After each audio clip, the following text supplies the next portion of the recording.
Hello folks, Alex Burnham, Motorsport Detective here. Now I've got another 8mm Cine film for us to look at. This one, however, comes with a label on the case. It says either Brands Hatch 68 or Crab Fishing 1955. So I'm going to digitise this film and we'll see whether we've got motor racing or crab fishing.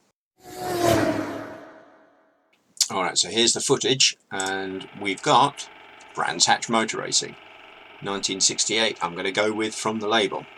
So sports cars, Lolas, Lotuses, Chevrons, some pretty cool stuff there.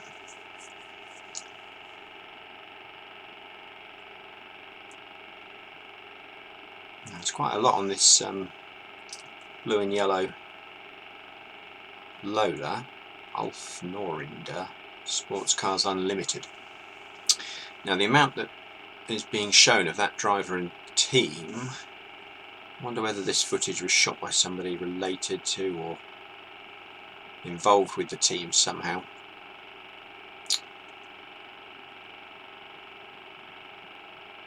Some of the cars getting ready for the race. Porsche, also in the blue and yellow colours.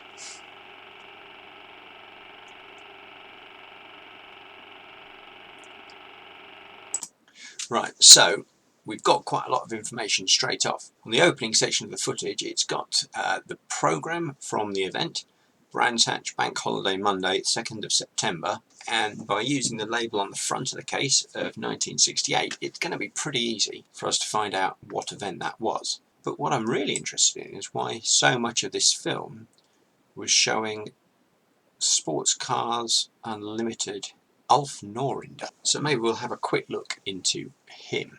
Now there's not a huge amount on Ulf Norinder on the internet, but I did find a brief little page on the Swedish Wikipedia which gives a quick brief sort of look at his life.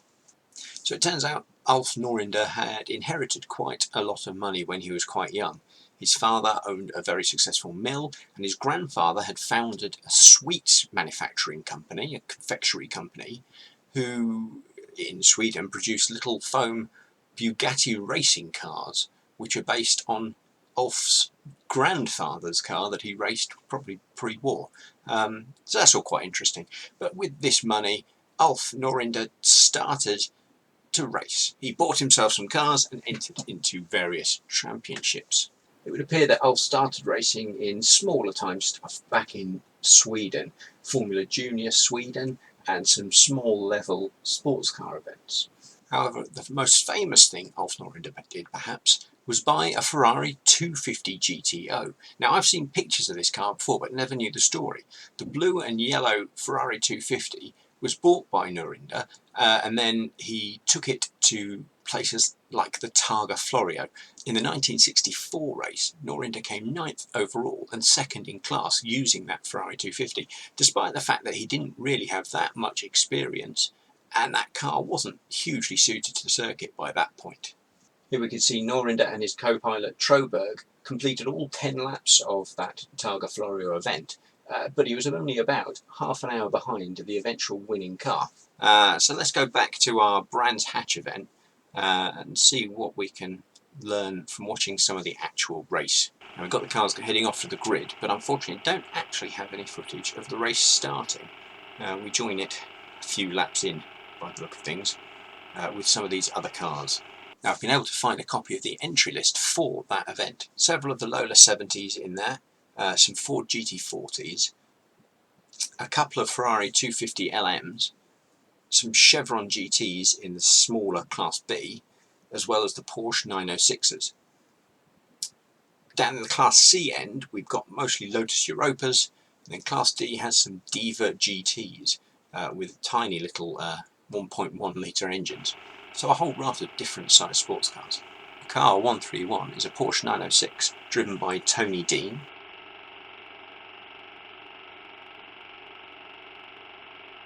Here we see the GT40 of Maurice Charles, followed by the Sports Cars Unlimited Porsche.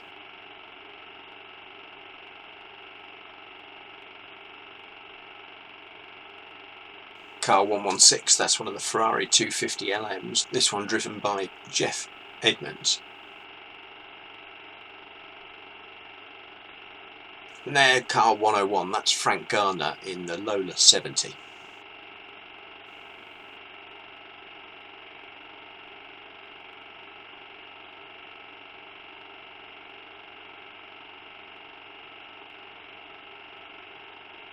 That's Tony Dean's Porsche being harried by the Lotus Europa of Jackie Oliver. So Sportscar Unlimited had two cars in the race, this Porsche 906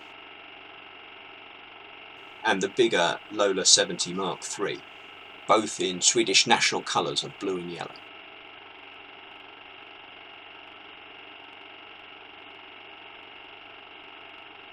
So there's the checkered flag, and by the end of 50 laps we have a winner. It was Frank Gardner in that Lola T70 Mark III car 101.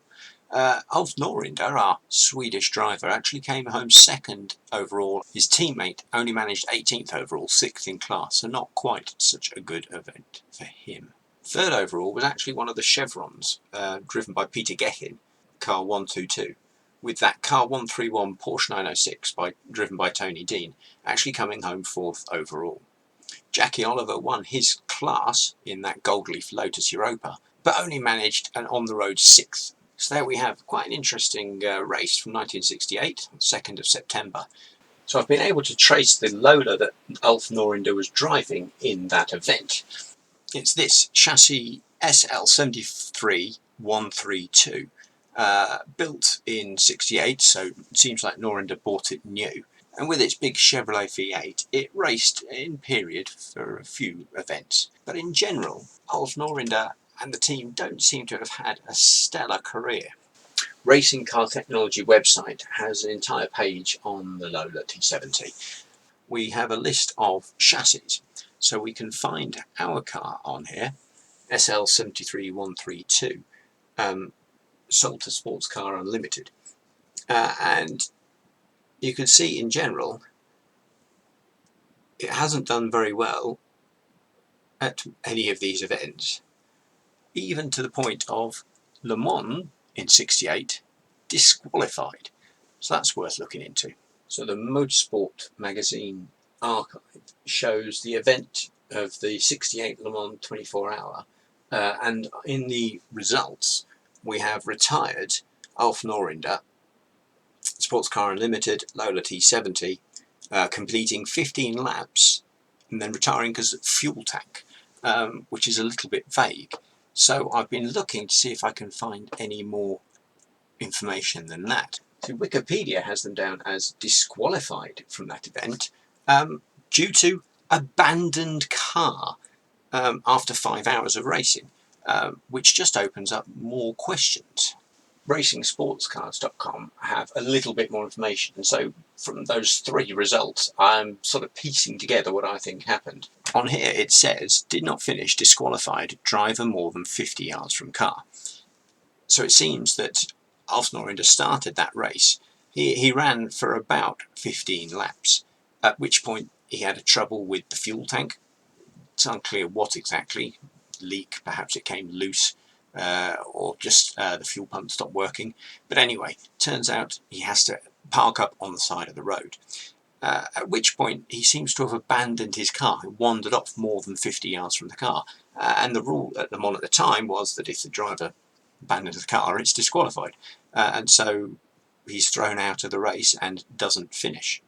So Ulf Norinder was pretty much a nearly man in motorsport. He used his family inheritance to buy some impressive cars, and on his day seems to be quite a quick and capable driver, but inconsistent seems to be the best word for him.